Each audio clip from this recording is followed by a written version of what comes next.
Mathieu Ricard, c'est quand même magnifique de voir un livre sur la méditation entrer dans la liste des best-sellers assez rapidement. Ça prouve un vrai besoin. Oui, ça je crois que ça c'est clair.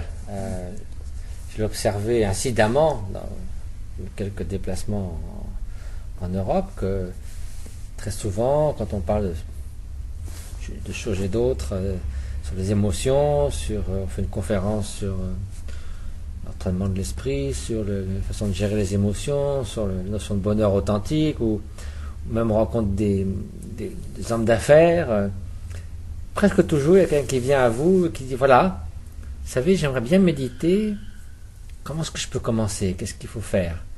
Et donc ça, c'est une question qu'on vous pose et que je pense qu'on posait quand même moins, disons, de façon, on s'attendait à plus de quel type de personne pouvez-vous poser cette question il y a 20 ans. Parce que maintenant, ça semble devenir un peu de tous les côtés, de façon un peu surprenante, on ne s'attendrait pas à ce que ces personnes envisagent la méditation, et on l'envisage en considérant ses bienfaits, disons, avec une sincérité qui semble de bonne loi. Donc évidemment, on est inspiré à l'idée de leur offrir des bases toutes simples.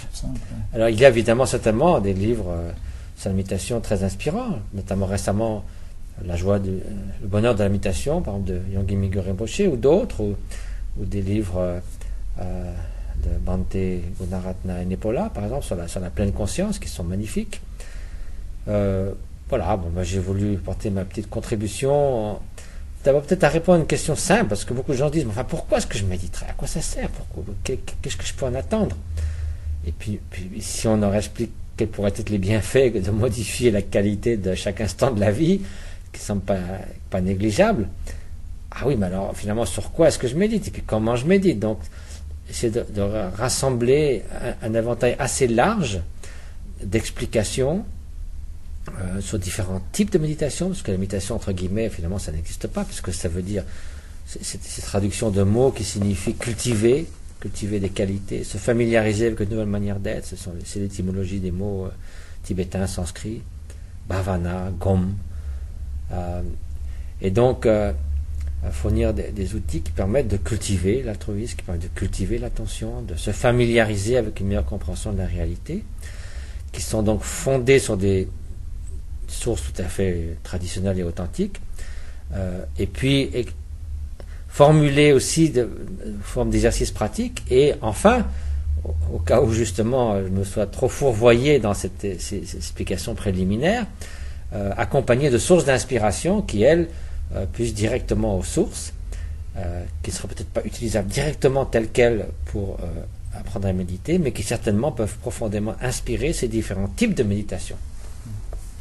Et alors vous dites tout cela et vous expliquez tout cela tout en étant profondément moine tibétain dans votre robe rouge et jaune, et vous défendez encore hier dans Le Monde le principe d'une méditation laïque. Alors je crois que l'importance de cela, ce n'est pas de rogner mes racines, mais c'est vraiment d'éviter que les gens se privent finalement des bienfaits de la méditation en disant ça c'est pour les bouddhistes, ou ça c'est pour la religion. C'est de la même façon que le Dalai Lama dit, c'est un drame de dire que l'amour et la compassion, ça c'est une affaire de religion. Et il dit souvent la religion est un choix, idéalement. La religion devrait être un choix qu'on devrait faire non seulement par la contrainte des circonstances sociales ou familiales, mais en ayant réfléchi profondément à qu'est-ce qui vous convient le mieux pour un chemin spirituel. Mais la tendresse, l'amour altruiste, l'affection, c'est pas un choix, c'est une nécessité biologique pour survivre les premiers jours de la vie humaine, pour mener une vie qui a un sens, et de nouveau biologique quand on est à la fin de la vie, quand on n'est pas capable de survivre par soi-même. Donc, je veux dire, ça c'est plutôt une question de choix, c'est une question d'essence même de la survie de la vie humaine, de la qualité de la vie humaine de chaque instant. On ne peut pas se passer de l'amour altruiste et de la compassion. Donc vouloir se dire c'est une affaire de... Les gens qui diraient ça c'est lié à la religion, ce serait se priver des choses, qualités essentielles de l'existence. De même, sans du tout renier d'ailleurs ce que la voie du bouddhisme pourrait apporter pour quelqu'un qui s'y engage à fond, peut-être certainement une dimension supplémentaire, mais de vouloir se priver de l'immense domaine de bienfaits que ces manières d'entraîner l'esprit peuvent apporter à la société, sans pour autant les dénaturer ou faire une sorte de version light de la méditation, mais des principes fondamentaux de l'entraînement de l'esprit. Et l'idée, c'est que s'ils sont vrais et fondamentaux, ils appartiennent à tout esprit humain. Et de ce fait, leur donner une étiquette bouddhiste, c'est un peu, ça n'a guère de sens. Parce que comme par exemple le récent prix Nobel de physique est un japonais qui a prédit et découvert l'existence de certains quarks. Et donc les quarks ou les particules élémentaires ne sont pas devenues japonaises. On a vérifié leur existence, donc elles existent, semblent exister, mais si elles n'existaient pas, voilà, elles n'existent pas. Donc les vertus de certains types d'entraînement de l'esprit, si cette analyse est correcte, elle est correcte pour tout le monde. Si elle est fausse pour tout le monde, y compris les bouddhistes. C'est pas comme un dogme, que s'il est vrai, il renforce quelqu'un dans la foi dans ce dogme, et puis même si la science pense qu'elle est fausse, ça ne change rien pour les croyants, disons. Là, il y a un moment donné où c'est une vérification empirique de quelque chose, c'est soit juste, soit faux, et si c'est juste pour tout le monde, si c'est faux pour tout le monde. Donc je crois qu'il y a un immense domaine d'utilisation de cette incroyable accumulation de données empiriques sur la transformation de l'esprit, la façon de comprendre le fonctionnement de l'esprit, de gérer l'enchaînement des pensées, de gérer les émotions, de mieux comprendre les mécanismes de bonheur et de la souffrance, qui font partie de la richesse de connaissances de l'humanité et qui peuvent être mises en œuvre par toute personne qui se réveille le matin en disant « Puissais-je moins souffrir et trouver plus de plénitude ?» Oui, me calmer un peu. Disons, développer et cultiver tout l'ensemble, l'éventail des qualités humaines qui constituent un bonheur authentique. Donc, pas des sensations agréables. Et puis alors, évidemment, une des premières choses, c'était quand même de dissiper tous les malentendus à propos de la méditation, faire le vide en son soi. En gros, c'est la relaxation et puis faire une sorte de néant intérieur pour créer une sorte d'oasis au milieu de toutes les sollicitations de l'existence, quitte à retomber dans le même tourbillon une fois que c'est fini.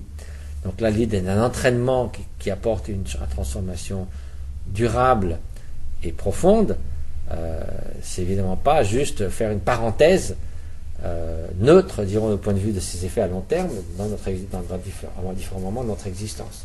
C'est pour ça d'ailleurs que vous dites bien qu'il y a deux parties de la méditation. En quelque sorte, la partie où l'on pacifie, l'on calme son esprit agité, où l'on fait quelque part le vide en soi si on réussit à le faire, et puis la partie justement de la méditation altruiste. Or, en Occident, on a l'impression qu'on insiste beaucoup plus sur le calme, sur la pacification, oui, etc.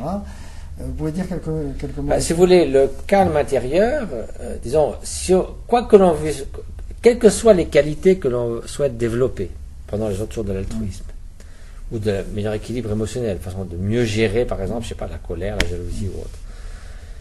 Il est évident que si on n'a pas un outil approprié, on n'arrivera pas. Notamment si on est constamment l'objet de distraction permanente. Donc, ce que les gens vous disent, la première chose que les gens vous disent, je ne peux pas méditer parce que je suis assailli de milliers de pensées. C'est la réaction initiale, la réponse de la plupart des gens.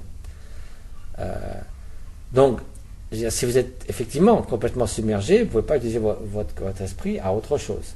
Donc, première étape de rendre l'esprit plus stable, plus calme et plus clair, c'est justement de le rendre apte à un entraînement ultérieur. Et puis,